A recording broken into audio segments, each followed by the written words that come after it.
नमस्कार मित्रों, अभी हम चल रहे हैं अष्टावक्र गीता की यात्रा पर।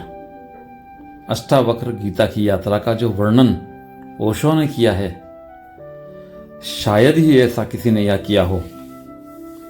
इसलिए मैंने अष्टावक्र गीता को ओशो की अष्टावक्र गीता ही चुना। यात्रा प्रारंभ करते हैं एक छोटी सी कहानी के साथ। एक राजा अपने दरबार में बैठा था। एक दिन एक फकीर आया जिसके कपड़े फटे हुए थे, पाँव में जूते नहीं, पर आंखों में अद्भुत चमक थी।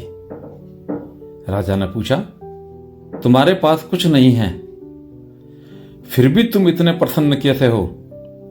फकीर ने हंसते हुए कहा, राजन, मेरे पास कुछ नहीं है, इसीलिए मैं प्रसन्न हूं। जिसे कुछ पकड़े रहना पड़ता है, उसे डर भी पकड़े रहता है। जब पकड़ ही छोड़ दी तो डर कहां रहेगा?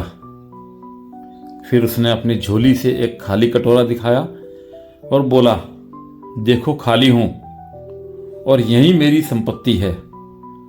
ओशो कहते हैं, अष्टावक्र का संदेश भी यही है, भीतर खाली हो जाओ, तभी असली आनंद उतरेगा। श्लोक 1। अष्टावक्र बोले, जब तू अपने स्वरूप को जान लेता है तो भीतर और बाहर का भेद मिट जाता है। ओशो कहते हैं, जब तू साक्षी होता है तब कोई सीमा नहीं रहती। भीतर का आकाश और बाहर का आकाश एक ही हो जाते हैं। ओशो कहते हैं, दीवारें मन की हैं, अस्तित्व में कोई दीवार नहीं। श्लोक 2। ज्ञानी के लिए कुछ लेना और कुछ छोड़ना दोनों ही अर्थहीन हैं। ओशो की वाणी में व्याख्या, जब तू पूर्ण है तब पाने या त्यागने का प्रश्न ही नहीं उठता। ओशो कहते हैं, जो खाली है वह ही भर सकता है, जो भरा हुआ है वह कुछ और कहां डालेगा। श्लोक 3। जो अपने आप में स्थित है वह संसार को स्वप्न की तरह देखता है। ओशो की वाणी में व्याख्या, स्वप्न में भी घटनाएं घटती हैं, पर जागने वाला जानता है कि वे वास्तविक नहीं। ओशो कहते हैं, दुनिया का रस लो पर उसे सच मत मानो, यही मुक्ति का मार्ग है। श्लोक 4। मुक्त पुरुष कर्म करता है पर उसका अहंकार नहीं करता। ओशो की वाणी में व्याख्या, शरीर क्रिया में है, मन योजना में है, लेकिन भीतर कोई दावा नहीं, मैं कर रहा हूं। ओशो कहते हैं, जिसने मैं छोड़ दिया उसका हर काम सहज हो गया। श्लोक 5। जिसने अपनी वास्तविकता को जान लिया उसके लिए भय का अस्तित्व ही समाप्त हो जाता है। ओशो की वाणी में व्याख्या, भय केवल असत्य से जुड़ा है, सत्य में कोई खतरा नहीं। ओशो कहते हैं, भय मिटाना है तो पकड़ छोड़ो, पकड़ छोड़नी है तो खुद को जानो। अध्याय 17 में अष्टावक्र हमें भीतर की पूर्णता और खालीपन का रहस्य सिखाते हैं। ओशो के शब्दों में, जब तू कुछ भी नहीं बनता तब ही सब कुछ हो जाता है। अब हम चलते हैं अध्याय 18 की ओर और फिर एक कहानी से इस अध्याय की शुरुआत करते हैं। एक बूढ़ा साधु मरने के करीब था। उसके शिष्यों ने पूछा, गुरुदेव, जीवन का सबसे बड़ा रहस्य क्या है?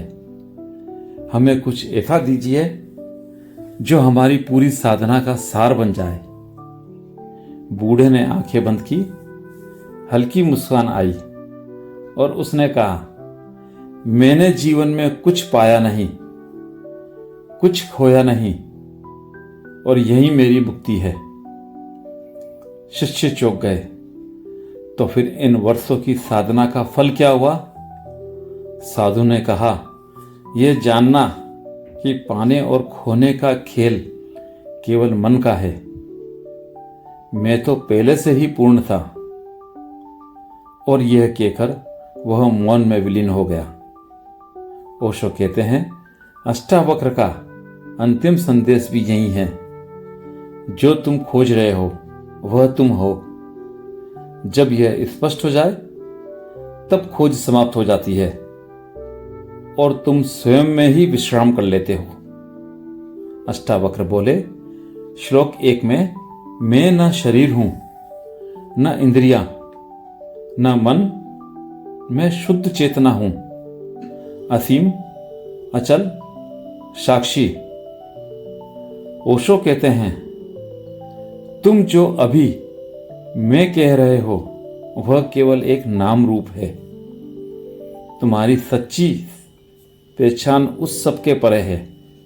ओशो कहते हैं, जब मैं का खोल टूटता है तब असली में जो बिना नाम का है प्रकट होता है।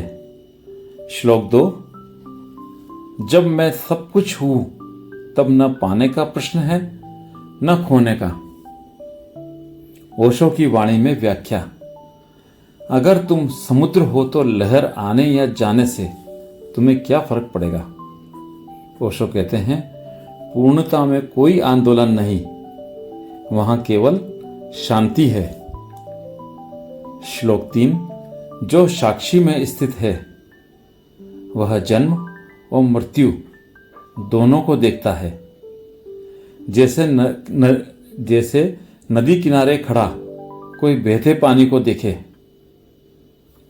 ओशो की वाणी में व्याख्या, जन्म और मृत्यु केवल शरीर के हैं। तुम उस चुप साक्षी हो जो इन सबको घटते देख रहा है। ओशो कहते हैं, जिसने साक्षी को जान लिया उसने अमरत्व को पा लिया। श्लोक 4, अष्टावक्र कहते हैं, मैं न करता हूं न भोगता, मैं तो केवल देख रहा हूं। ओशो की वाणी में व्याख्या, जब तुम यह पहचान लेते हो तब कर्म तुम्हें बांध नहीं पाते। ओशो कहते हैं, कर्म नदी की तरह है और साक्षी पर्वत की तरह, अचल, अडोल। श्लोक 5, अष्टावक्र बोले, जिसे यह सत्य अनुभव हो जाए वह इसी क्षण मुक्त हो जाता है। ओशो कहते हैं, मुक्ति कोई भविष्य की घटना नहीं, यह तो अभी और यही संभव है। ओशो कहते हैं, तुम्हें मुक्ति पाने के लिए कहीं जाने की जरूरत नहीं, केवल यह देखना है कि तुम पहले से ही मुक्त हो। अध्याय 18 में अष्टावक्र का स्वर शांत भी है और पूर्ण भी। यह खोज का अंत है और अंत का अर्थ है एक नई शुरुआत। ओशो के शब्दों में, जब तुम कुछ बनने की कोशिश छोड़ देते हो तभी तुम वह हो जाते हो जो सदा से थे। धन्यवाद।